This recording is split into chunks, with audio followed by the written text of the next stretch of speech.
NDA की एक महत्वपूर्ण बैठक संपन्न हुई है अभी, जिसमें हमारे पार्टी के माननीय प्रदेश अध्यक्ष श्रीमान बाबूलाल मरांडी जी और आजसू के पार्टी के सम्मानित केंद्रीय अध्यक्ष श्रीमान सुदेश कुमार महतो जी, पार्टी के प्रदेश के प्रभारी और राज्यसभा में पार्टी के मुख्य सचेतक सम्माननीय डॉक्टर लक्ष्मीकांत वाजपेयी जी विशेष रूप से उपस्थित रहे। हमारे मंच पर पार्टी के प्रदेश के महामंत्री सांसद आदरणीय आदित्य साहू जी उपस्थित हैं।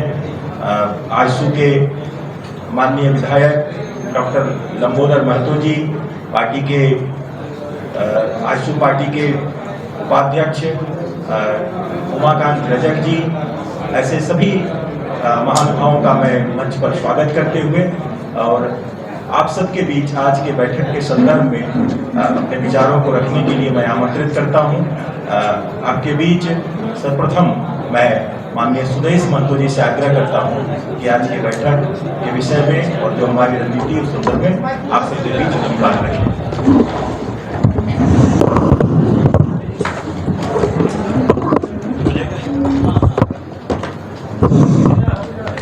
धन्यवाद। एनडीए के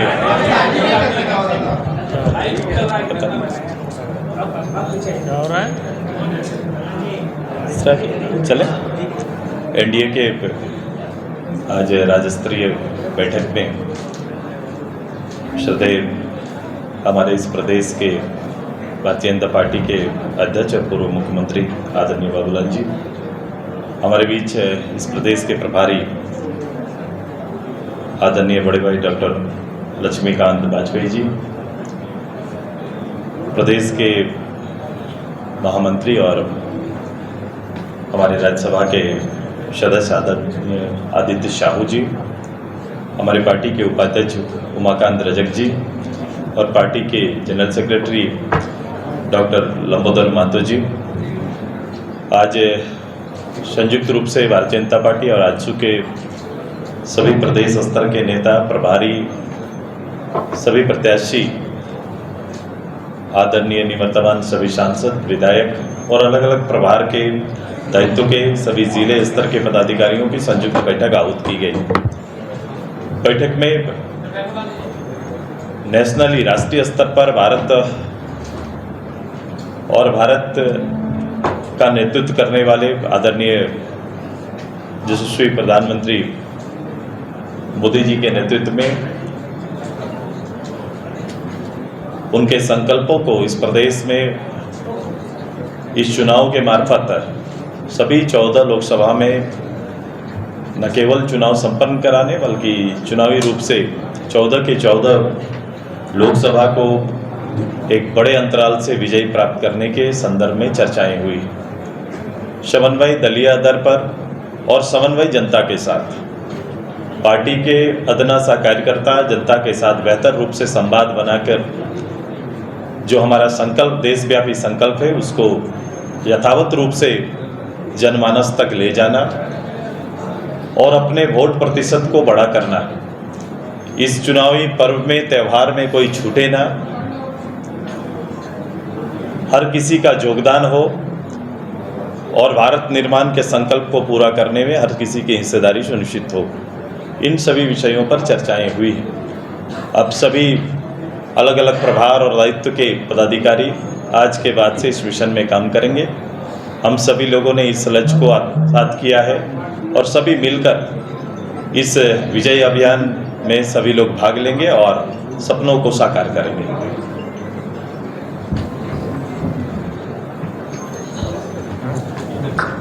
क्वेश्चन है तो बोलो। प्रदेश अध्यक्ष जी का मैं माननीय प्रदेश अध्यक्ष जी से आग्रह करता हूँ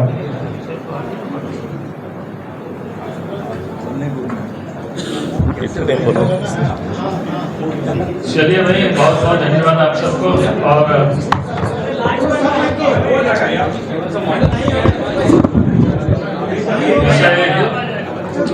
अभी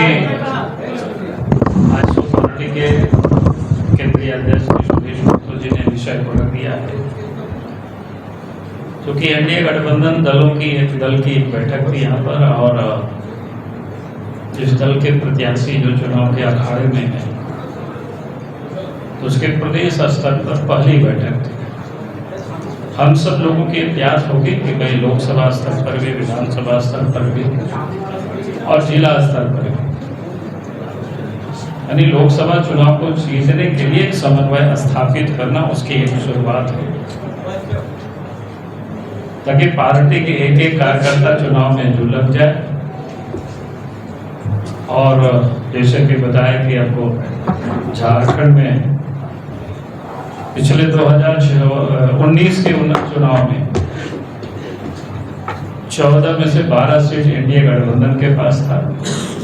इस बार हम सब लोगों के प्रयास है कि 14 में से 14 सीट एनडीए गठबंधन को मिले। उसके लिए हम लोग यहाँ से लेकर के वहां तक समन्वय को हम लोग स्थापित करें। और देश के प्रधानमंत्री नरेंद्र मोदी जी का जो आह्वान है, जो गारंटी है कि हमें चुनाव भले 2024 में लड़ रहे हैं 5 वर्षों के लिए, लेकिन पूरा रोड मैप 2047 तक, यानी 2047 का भारत कैसे होगा उसका रोड मैप बना रहे थे।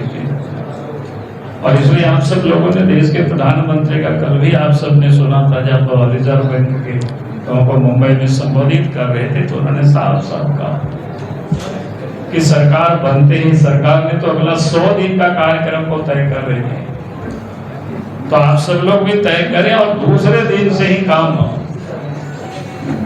तो उन्होंने कौन शब्द का प्रयोग किया, लेकिन हम लोग जो यहाँ प्रयोग करते हैं धुआंधार काम, जो आपको 2024 से वो दिखाई पड़ेगा देश की धरती पर।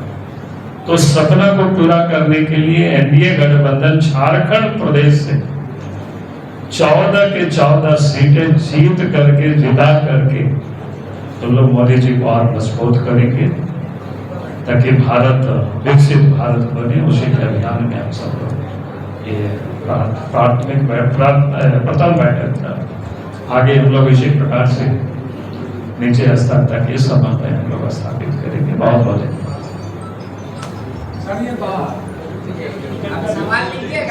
जिनकी टिकट कटी है वो नाराजगी साफ तौर पर देखने को मिली थी। वो थोड़ा सा होते रहता है, स्वाभाविक है। जो चुनाव लड़ना चाहते थे नहीं मिला, तो ये सब होता है यार, सब कोई नहीं बात। बाहर में ये आरोप लग रहा है कि पार्टी टिकट बेच रही है। अब बाहर में तो कोई भी कुछ बोलेंगे, अब उसके पीछे कोई कौवा कान ले गया तो कौवा के पीछे हम दौड़े तो ये आप ही के कार्यकर्ता है। अरे भैया, हमारे भी कार्यकर्ता, किसी को कोई नाराजगी होती है तो बोलता है। इस प्रकार की कोई बातें चलती रहती है थोड़ा सा। बाबूलाल जी, अरे। लेकिन अभी गांडे का उपचुनाव का है या यहाँ के प्रत्याशियों का चयन है, दोस्ती तो आप लोग में ऐसे ऐसे है जैसे दो बड़े भाइयों की विवाह होने के बाद होता है, हम अपना काम कर दिए, तुम अपना देख लो। नहीं, ऐसा नहीं है, सब बिल्कुल हम लोग सब समन्वय बैठा लेंगे, आप चिंता मत करिए। यहाँ हाथ मिलाने से वहाँ कार्यकर्ता मिला मेरे को लेंगे। कार्यकर्ता भी मिला लेंगे भाई, मैंने क्या कहा, अभी तो मिला लिया है। अभी तो प्रदेश स्तर पर हम सब लोग यहाँ बैठे हैं, और फिर लोकसभा स्तर पर, विधानसभा स्तर पर, जिला स्तर पर, जहाँ तक हमारी इकाई है, जो कि प्रखंडों में हमारी इकाई नहीं होती, हमारी इकाई अलग से मंडल की हम लोगों ने रचना की, इसलिए मैंने जिला तक की बात कर रहा हूँ। इनकी इकाई है मंडल स्तर पर, तो वहाँ भी हम लोग देखेंगे प्रखंड स्तर पर कि कैसे सब कार्यकर्ताओं का सामंजस्य हो जाए और सब लोग काम में लग जाए। उसकी शुरुआत आज हम सब लोगों ने किया है। तो कोई यूनिक फैसला लिया हो या सुदेश जी 14? नहीं, यूनिक फैसला तो है ही ना कि हमें 14 के 14 सीट जीतना है, सब कार्यकर्ता को काम में लग करके और जनता को एनडीए गठबंधन के साथ जोड़ना है, जुड़े हुए हैं, उनको फिर निमंत्रण देना है सबको मिलकर के। नाथ जी भाग गए वापस आरजेडी में, आपके कई नेता कतार में चौखट छूट के आए देखिए, हैं। कभी जो कहते हैं ना, कुछ कुछ चुनाव में सब होते रहता है, आजमाइश करने के लिए बहुत सारे लोग आते हैं जाते हैं, ये कोई बहुत अप्रत्याशित ये घटना नहीं है। नहीं, मेरा सवाल ये है कि ऐसे तो बहुत सारे लोग आपके दल में अभी भी होंगे जिनकी इच्छा उलार मार रही होगी, तो नहीं, चुनाव मुझे में ऐसा साथ नहीं में लगता है कि पता नहीं आपको कहाँ से ये सब पता चला है, कि तो मेरी जानकारी भी नहीं है। और अगर आप बता देंगे तो हमको अलग से तो एक आध दुका कहीं होंगे तो हम लोग बात करके ठीक कर देंगे, अगर ऐसा मेरी जानकारी बनी। ठीक है, सुरेश जी से ले क्या सुरेश जी से ले हो गया। चलो ये आपने प्रेस कॉन्फ्रेंस में कहा कि ये लोग अपनी कमेटी को भेजेंगे गांधी उपचुनाव में अपनी कमेटी को भेजेंगे रिव्यू करने के लिए, और सेम उसी दिन पार्टी की घोषणा होती है बीजेपी की, वहाँ से प्रत्याशी। तो ये सामंजस्य की कहीं मतलब कड़ी मिल नहीं रही है। इस संदर्भ में चर्चाएं हुई है, प्रदेश स्तर पर भी चर्चाएं हुई। आज हमारे दल के लोग भी रायशुमारी के लिए गांडे गए।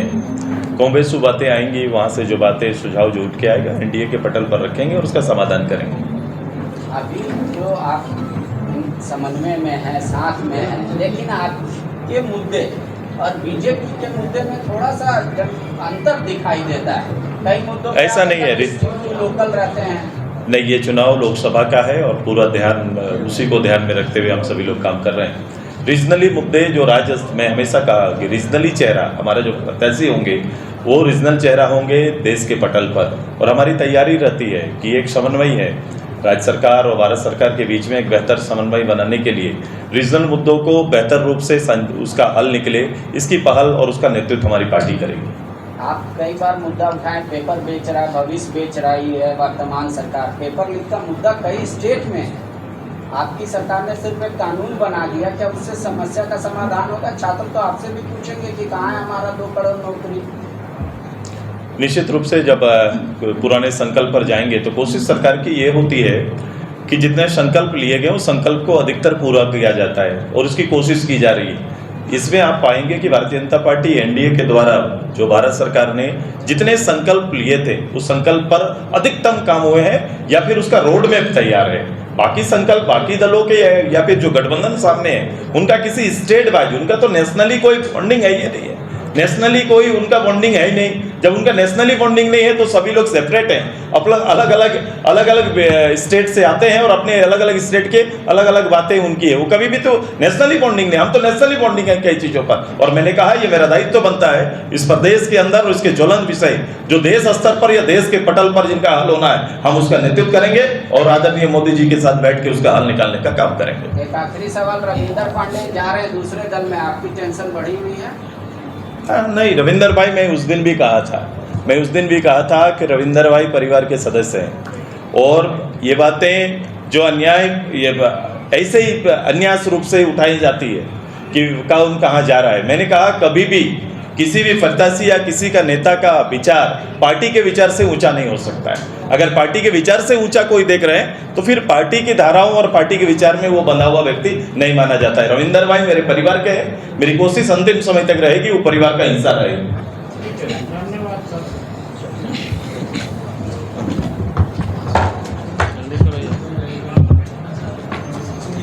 अब मैं इस राज्य के प्रभारी माननीय डॉक्टर लक्ष्मीकांत वाजपेयी जी से भी आग्रह करता हूँ कि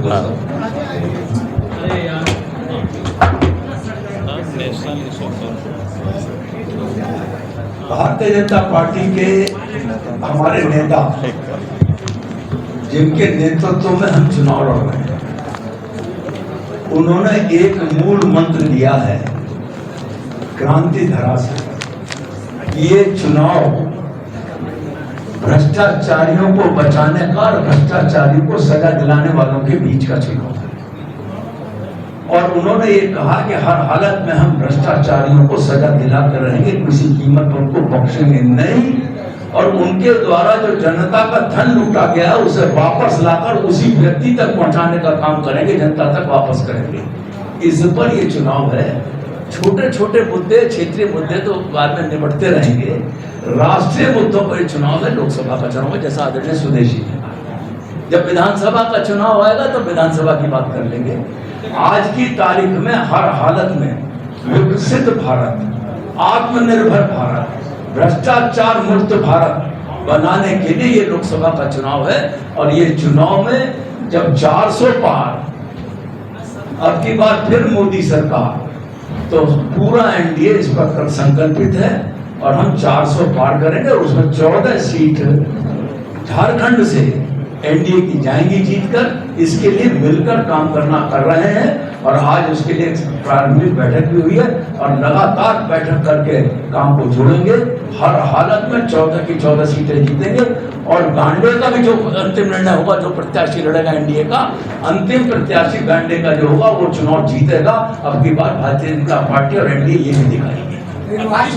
आप बहुत अच्छा बात बोले कि भ्रष्टाचार मुद्दा है आपके लिए। इस व्यक्ति ने प्रथम वरीयता में पैसा लेने के लिए अलग पैसा दिया और द्वितीय वरीयता में अलग, और उसको भी आप ले आए हैं, तो वो भ्रष्टाचार नहीं है? नहीं, एक बार सुनिए, उसको जिसको सजा हो जाएगी तब बताएंगे आपको। अरे तो अभी तो हेमंत जी को भी सजा नहीं हुई है। नहीं। तो केजरीवाल को भी सजा नहीं हुई है। हेमंत जी के तो एस्टेब्लिश फैक्ट है, ईडी ने जांच में उनको सत्यापित कर लिया है। ऐसे ही केजरीवाल के विरुद्ध भी ईडी ने सत्यापित कर लिया है। सजा तो नहीं हुई है। देखिए एक बात और सुन लीजिए, जिस व्यक्ति को कोर्ट ने रिमांड दिया नंबर 1, और उसके बाद जुडिशियल रिमांड दे दिया, जमानत नहीं दी, हाई कोर्ट तक जा चुके, सुप्रीम कोर्ट तक जा चुके कुछ केसेस में, इसका मतलब है कि भ्रष्टाचार प्रथम भ्रष्टाचार। धन्यवाद। चलिए बहुत बहुत धन्यवाद भाई।